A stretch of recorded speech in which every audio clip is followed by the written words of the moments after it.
Vous avez déjà eu cette sensation frustrante de stagner, de tourner en rond sans jamais vraiment avancer? C'est comme si vous étiez face à un mur invisible qui vous empêche de passer à l'étape supérieure dans votre vie, que ce soit dans votre carrière, vos relations ou même votre développement personnel. Vous voyez les autres réussir, atteindre leurs objectifs, et vous vous dites: «Pourquoi pas moi? Qu'est-ce qu'ils ont de plus?» On a tendance à croire que la chance, le talent ou les opportunités ne sont réservés qu'à une élite, et que nous, on est condamnés à rester là où on est. Cette barrière invisible, on l'appelle le plafond de verre. Et si je vous disais que ce plafond, dans la plupart des cas, ce n'est pas le destin ou les circonstances de l'extérieur qui l'ont construit? Si je vous disais que c'est nous-mêmes, brique par brique, pensée par pensée, qui avons érigé cette prison invisible? C'est une idée un peu difficile à avaler, je sais, mais c'est aussi une nouvelle incroyablement libératrice. Car si nous l'avons construit, cela veut dire que nous avons aussi le pouvoir de le détruire. Dans cette vidéo, on va explorer ensemble ce concept de plafond de verre personnel. On va décortiquer comment nos propres habitudes, nos croyances limitantes et notre façon de penser créent cette stagnation. Et surtout, on va découvrir des stratégies concrètes pour commencer à fissurer, puis à briser complètement ce plafond qui vous retient. Préparez-vous, car aujourd'hui, on part à la conquête de notre potentiel. Alors, comment se manifeste concrètement ce plafond de verre dans nos vies? Il peut prendre plein de formes différentes.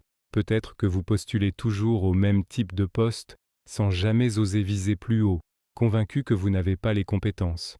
Ou alors, en amour, vous répétez sans cesse les mêmes schémas, attirant le même type de partenaire qui ne vous rendent pas heureux, car au fond, vous ne vous croyez pas digne d'une relation saine et épanouie. Ça peut aussi être financier, vous gagnez juste assez pour vivre, mais vous n'arrivez jamais à épargner ou à investir, comme si une force invisible vous empêchait de créer de la richesse.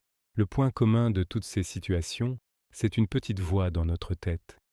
Cette voix qui murmure des choses comme: je ne suis pas assez bon, ce n'est pas pour moi, c'est trop risqué, je n'ai jamais eu de chance de toute façon. Ces pensées, on les appelle des croyances limitantes. Elles sont souvent ancrées en nous depuis l'enfance, façonnées par notre éducation, nos expériences passées, les échecs qu'on a pu vivre. Le problème, c'est qu'on finit par les accepter comme des vérités absolues. Notre cerveau, pour nous protéger de l'échec et de la déception, préfère rester dans une zone de confort, même si cette zone est inconfortable et frustrante. C'est là que nos habitudes entrent en jeu. Nos croyances dictent nos pensées dictent nos actions, et nos actions répétées deviennent nos habitudes. Si vous croyez que vous n'êtes pas capable d'obtenir une promotion, vous n'allez pas prendre les initiatives nécessaires, vous n'allez pas suivre de formation, vous n'allez pas faire savoir à votre manager que vous êtes prêt pour plus de responsabilités. Et devinez quoi? Vous n'obtiendrez pas de promotion. Ce qui viendra renforcer votre croyance initiale: tu vois, je savais bien que je n'étais pas assez bon. C'est un cercle vicieux autoréalisateur. Le plafond de verre n'est pas une barrière externe, c'est le reflet de nos propres limites internes. La première étape pour briser ce plafond, et c'est la plus importante, c'est la prise de conscience. Vous devez devenir un détective de vos propres pensées. Commencez à observer ce que vous vous dites tout au long de la journée. Chaque fois que vous ressentez une limitation, une peur, une envie de procrastiner, demandez-vous: quelle pensée se cache derrière cette émotion? Prenez un carnet et notez-les. Je ne peux pas lancer mon projet parce que j'ai peur de l'échec. Je ne peux pas aborder cette personne parce que je vais être ridicule. Je ne mérite pas de gagner plus d'argent. Une fois que vous avez identifié ces croyances, la deuxième étape consiste à les remettre en question. Sont-elles vraiment vraies à 100%? Cherchez des preuves du contraire. Par exemple, pour la peur de l'échec. Avez-vous déjà réussi quelque chose dans votre vie, même petit? Bien sûr que oui. L'échec n'est donc pas une fatalité. Pour la croyance « je ne mérite pas », qui a décrété ça? Y a-t-il une loi universelle qui dit que vous ne méritez pas le bonheur ou la réussite? Non. Ce ne sont que des histoires que vous vous racontez. Le but n'est pas de se mentir en se disant « je suis le meilleur ». Du jour au lendemain, le but est de remplacer ces pensées négatives et absolues par des pensées plus nuancées et plus aidantes. Par exemple, au lieu de « je suis nul en prise de parole en public », essayez « prendre la parole en public me stresse, mais je peux apprendre à m'améliorer avec de la pratique ». Voyez la différence? La première pensée est une condamnation. Elle ferme toutes les portes. La seconde est un constat qui ouvre une porte vers l'action et le progrès. Maintenant qu'on a commencé à travailler sur notre état d'esprit, il est temps de passer à l'action. C'est l'action qui va réellement briser le plafond. Les pensées positives seules ne suffisent pas. Il faut prouver à notre cerveau, par des actes concrets, que nos anciennes croyances étaient en fausse. Et pour ça, on va utiliser la stratégie des petits pas. N'essayez pas de tout changer du jour au lendemain. Si votre objectif est de courir un marathon alors que vous ne courez jamais, ne commencez pas par un footing de 10 km. Vous allez vous blesser, vous dégoûter et renforcer votre croyance que le sport, ce n'est pas pour vous. Commencez par mettre vos chaussures et marchez 15 minutes. C'est tout. Le lendemain, peut-être 20. Puis vous introduirez quelques minutes de course. Chaque petit succès va construire votre confiance et affaiblir l'emprise de vos peurs. Cette méthode s'applique à tout. Vous voulez changer de carrière? Commencez par regarder des vidéos sur le métier qui vous intéresse pendant 30 minutes par jour. Puis, contactez une personne qui fait ce métier pour lui poser des questions. Puis, inscrivez-vous à une petite formation en ligne. Chaque action, même minuscule, est une fissure que vous créez dans votre plafond de verre. Vous n'êtes plus passif, vous devenez acteur de votre changement. Un autre élément crucial pour se libérer de ce plafond, c'est notre environnement. On dit souvent que nous sommes la moyenne des 5 personnes que nous fréquentons le plus. Si vous êtes entouré de personnes négatives, qui se plaignent constamment et qui vous découragent à la moindre tentative de changement, il sera extrêmement difficile de briser vos propres barrières. Leur négativité va constamment renforcer vos doutes. Cherchez activement à vous entourer de personnes qui vous inspirent, qui vous tirent vers le haut, des gens qui ont des projets, qui sont optimistes, qui vous soutiennent. Aujourd'hui, avec Internet, ce n'est même pas obligé d'être des gens que vous connaissez physiquement. Suivez des créateurs de contenu, des entrepreneurs, des artistes qui partagent des messages positifs et inspirants. Lisez des biographies de personnes qui ont surmonté des obstacles. Imprégnez-vous de leurs histoires et de leur état d'esprit.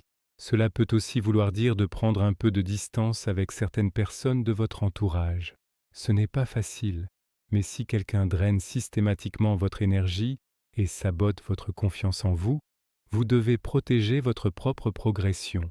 Votre bien-être mental est la priorité. Un environnement sain et stimulant est comme un marteau puissant qui vous aidera à faire voler en éclats votre plafond de verre. Enfin, je voudrais aborder un dernier point essentiel, la patience et l'autocompassion. Briser un plafond de verre personnel, c'est un marathon, pas un sprint. Il y aura des jours où vous aurez l'impression de régresser, où vos anciennes peurs et vos vieilles habitudes referont surface avec force. C'est normal. C'est même une partie inévitable du processus. Le plus important dans ces moments-là, c'est de ne pas vous auto-flageller. Ne vous dites pas « je suis nul ». Je n'y arriverai jamais. Au contraire, soyez bienveillant avec vous-même. Reconnaissez que c'est difficile, que vous êtes en train de faire un travail profond et courageux. Prenez un moment pour respirer et rappelez-vous tout le chemin que vous avez déjà parcouru. Chaque petit pas compte, célébrez vos victoires, même les plus petites. Vous avez enfin osé prendre la parole en réunion? Félicitez-vous, vous avez réussi à tenir votre nouvelle routine matinale. Pendant une semaine, c'est génial. En vous concentrant sur le progrès plutôt que sur la perfection, vous entretenez la motivation et vous renforcez les nouveaux chemins neuronaux que vous êtes en train de créer dans votre cerveau. N'oubliez jamais que vous êtes en train de désapprendre des années, voire des décennies, de conditionnement. Soyez patient, soyez indulgent avec vous-même et surtout, n'abandonnez jamais. Chaque jour est une nouvelle opportunité de poser une action, de penser différemment, de faire une petite fissure de plus dans ce plafond, et un jour, sans même vous en rendre compte, vous lèverez les yeux et vous réaliserez qu'il n'y a plus de plafond. Il n'y a que le ciel, ouvert et infini, rempli de possibilités. Pour résumer, le plafond de verre qui vous donne l'impression de stagner n'est pas une fatalité extérieure. C'est une construction de notre propre esprit, basée sur nos croyances limitantes et nos habitudes. Pour le briser, il faut d'abord en prendre conscience en observant nos pensées. Ensuite, il faut les remettre en question et les remplacer par des pensées plus aidantes. Puis, et c'est le plus important, il faut passer à l'action avec la stratégie des petits pas, pour prouver à notre cerveau que le changement est possible. Entourez-vous de personnes qui vous élèvent. Et enfin, armez-vous de patience et de bienveillance envers vous-même. Le chemin est long, mais la liberté qui vous attend de l'autre côté en vaut 1000 fois la peine. Vous avez le pouvoir de changer votre réalité. Le marteau et le burin sont entre vos mains. Alors, quelle sera la première petite fissure que vous allez créer dans votre plafond de verre dès aujourd'hui? Merci d'avoir regardé cette vidéo jusqu'au bout. J'espère qu'elle vous a apporté de la valeur et de la motivation. Si c'est le cas, n'hésitez pas à laisser un pouce bleu pour soutenir la chaîne et partagez en commentaire quelle est la croyance limitante que vous avez décidé de combattre. Et bien sûr, abonnez-vous pour ne pas manquer les prochaines vidéos. Prenez soin de vous et à très bientôt